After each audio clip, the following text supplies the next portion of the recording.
Hello everyone, it's me, Michael, and I have the LEGO Medieval Blacksmith set to review. It has 2,164 pieces and costs $150 in the US. It did come out a year ago, and this is probably the biggest set I've ever reviewed on the channel. Yeah, let's get into this. Here are the minifigures, starting with the Blacksmith. He is very nice looking. I like the blue pants. And on the back, you can clearly see that this is Harl Hubbs's face from Lego City. Yeah, he is looking really nice. I appreciate the reuse of the face in this case because it's very unique, and he has a hammer. There's also a husky, which is not native to where most of these medieval towns were, so I don't know why it's included here, but whatever, nice inclusion. Next up is the archer, who is probably the blacksmith's wife or his daughter. She has dual molded legs, which is nice to see. A bow and arrow and two faces. I just like the torso. It could be used for an elf or something, who knows.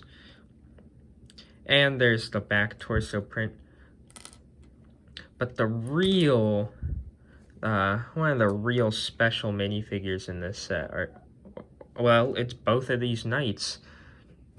They look pretty darn good, and I'm gonna put this head and hairpiece back on. They're both from the Black Falcons, a nice callback. Black Falcon shield is included for the one on the left. And a halberd is included to be the accessory for the knight on the right. This guy also has a nice sword. There's a bunch of this sword piece in the set. It's really great. These are the same ones that come in the medieval castle. And you can see the back torso print on both of these minifigures.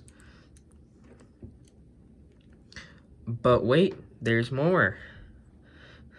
Not only do they have face prints, but they both have hair pieces to go along with them. Also, I think the addition of a female knight would have been inaccurate for the days, but I really don't care. A nice little bit of diversity breaks up the monotony a bit. And that's pretty darn good for the minifigure selection, especially an 18+ set. Up next is the one and only side build for this set, and it is a horse carriage. A bit unnecessary, but I like it. Comes with the newer horse mold, and this is my first time actually getting this horse mold. It can actually detach, move the head and legs around, but it also can just be a wild horse, and I appreciate the crispness of that printing. Very nice stuff. It is a bit broken up down the middle, unfortunately, but it's pretty good. And this carriage can also hold minifigure accessories as well. And it also has a sack in it. And both minifigures can fit onto the carriage if you so choose. The bottom floor definitely took the longest to build. It has the most pieces and detail. There is some logs or firewood over here. All of those are printed. A well, an aggravating to build tree build, but it feels worth it at the end as it comes together to make something really nice looking for a Lego tree. It's also really sturdy. It's not going to break off. Out here there is an anvil, and a weapon can be placed on here to be forged. There is also a fireplace to melt or shape some steel. There's a little tong on the side and a place for more accessories over here. But if you press this in, there's a light. This is the bellows. It can move up and down and all around and stuff like that. And I like that. I just think that this should have been an orange light, not a red one. But I do appreciate over here there's even more detail with some pumpkins growing, a small bone, and it is very nicely shaped from all sides, including the back side, which is normally the most camera unfriendly side. I hated lining up these tiles because not only did I have to line them up, I had to slide them in so that they were shaped nicely.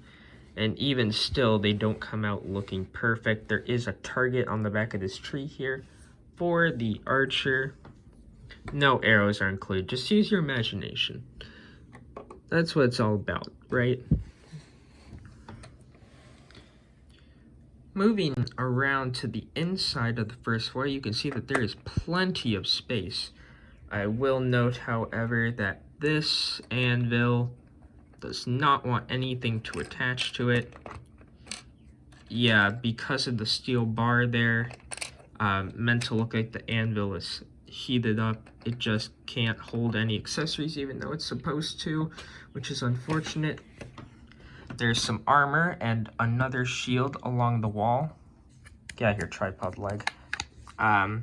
There's some coals over there, a grindstone, and it actually turns. Some more stuff, including a pan, a pot that's kind of like a cauldron, and another tin can night helmet.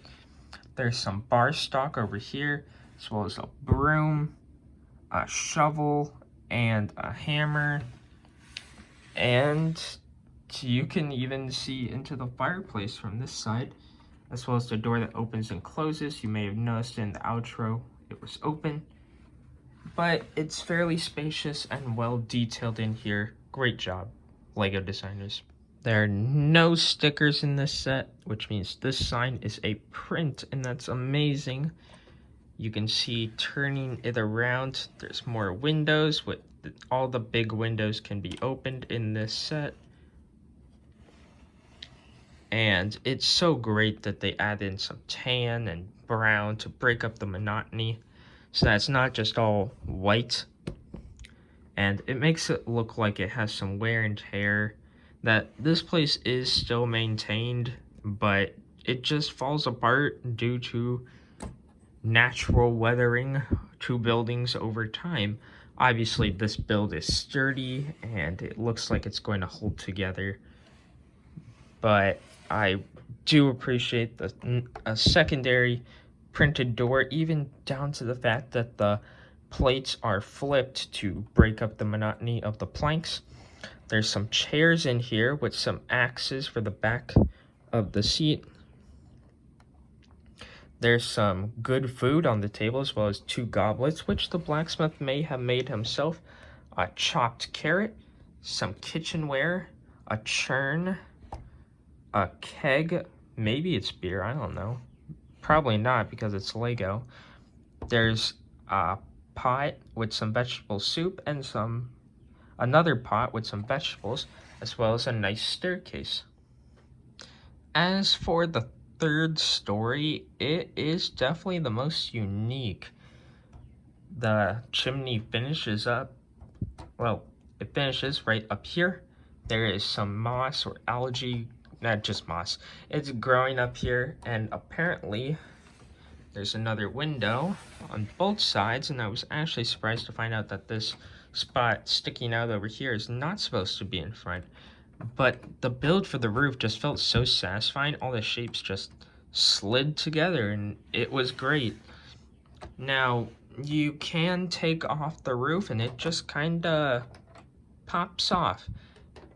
Inside there is a bearskin rug, which is grizzly. I'm sorry, I had to say it. But there's another small fireplace over here. Unfortunately, there's not a light brick there.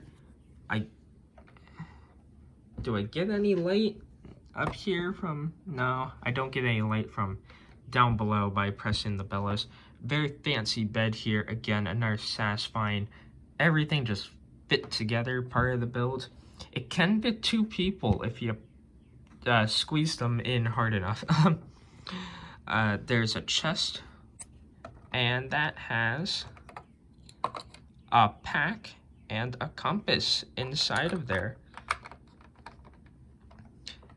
There's a center pillar, a desk that says once upon a time, with a little candle lit over there, although it is touching the roof. That might be dangerous because the roof is made of wood.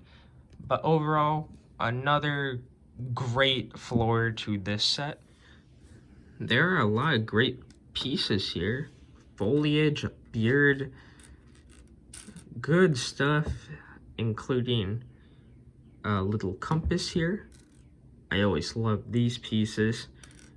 But overall, just a lot of miscellaneous stuff, and it can really help you out with mock building. It's just a good selection.